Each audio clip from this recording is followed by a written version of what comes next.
When I did come to Vrindavan, and after 40 years, and Prabhupada's desire to build that temple and that things would develop from there, I was 25 years totally out of touch. I had no idea what was happening with these temples, were they... Sometimes a devotee would come and I would dare to ask them, I said, are the temples okay, are these projects okay? Because Prabhupada said that, to me, that as long as these temples stand, I said, you have your ticket. So I was thinking, you know, even though I'm doing what I'm doing now, if these temples are strong, Krishna was going to pick me up. So that was my life for 25 years, and I was afraid to know too much about things. And it was also a lot of difficulties in the movement itself. So I missed that whole period of confusion, which in a way was good for me, because I could assess, and that happened when I went to Vrindavan, and that's why I'm here, is that what Prabhupada told me to do, or told us to do, with the promise that everything will start from there and it will work. When I came to Vrindavan, I was just absolutely, totally, I couldn't believe it, what had happened to Rama Reddy. Although chaotic as it was, but it's like everybody wanted to be right on top of that temple. Even buildings, people would build places as close to the Krishna Balaram temple. Why? Yes, there was business, but also because if it's business, people want to buy a flat there, or they want to stay in a hotel to get the mercy of Krishna Balaram. And that was like, for me, a total shocker. And that was just Vrindavan. I haven't even been to Bombay or anything else. And then all these devotees there, they were all telling me these things.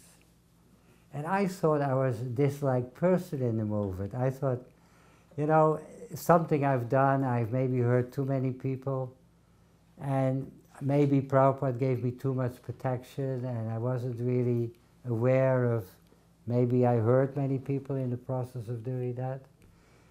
And it was, but Prabhupada was there, even when 25 years he would come in a dream, and of course I was standing in some unfinished building with a leaking roof, and Prabhupada was there and asking me about progress.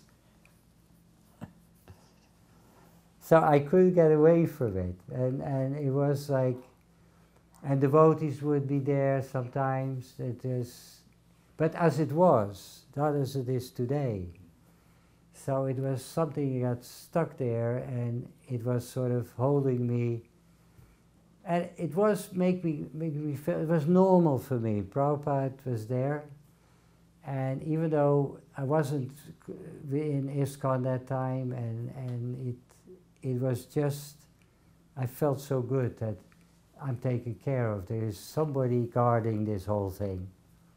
But then when I came back to Vrindavan, then I didn't know how to control my emotions, but it was just too much for me. And then my partner with me, Ika, that I got the invite from here, and I said, I need hundreds of devotees, they're going to help me. And I said, well, there's going to be a lot coming here. We're going to be flying, even though we only come for that. I only came for yesterday, to fly all the way from Hong Kong. Because I know there are so many devotees that have given so much to Prabhupada, and are so much better in understanding Prabhupada than me, that I think I'm just going to get with them together there. And I come here to celebrate Prabhupada. And with what happened in March together, I have met maybe hundreds of devotees, or the same guys that were there 40, 30 years ago, all my age, all very nice and reasonable. It just made me, and that's why I say I was very sick. I have cancer. And I was stage 4, and I was supposed to quit, to leave the planet in less than 6 months. And yesterday was the turning point. Suddenly I could walk faster, And of course I have medication and I do all the things naturally. But I woke up this morning and said, finally it's turning. Because I totally concentrated on the fact that these devotees don't want me to go now. That was the whole thing. I thought, it's great, I'm going to Vrindavan, I'm going to pass there, I'm going to, you know, that is to be a relief for me. I don't have to worry whether my teeth are going to fall out or I'm going to even get older than this. No, the devotees didn't let me. They didn't agree. I had to stay on, and I needed their association. I guess I was much more wanted than I ever thought I would be. And that's a good feeling. So, first of all, this is a lesson what I learned. When we became devotees, we were God brothers. And we were God brothers, but if I would say, well, if any of these people that I were my God brothers, I would have picked, if I would just be a karmi, none of them would be my friends, I think. Then after some time, they became my friends, because the soul becomes more visible, the ego disappears, and the character comes out better. So you're not looking at the body anymore. And then some time passes, and then you realize that they're not just my friends, they're my best friends. So that's already a huge thing, because how many people have best friends? You know, 1, 2, 3, 4. I realize I have a few hundred. They're all equally best friends. And then I realized, no, they are not just my best friends.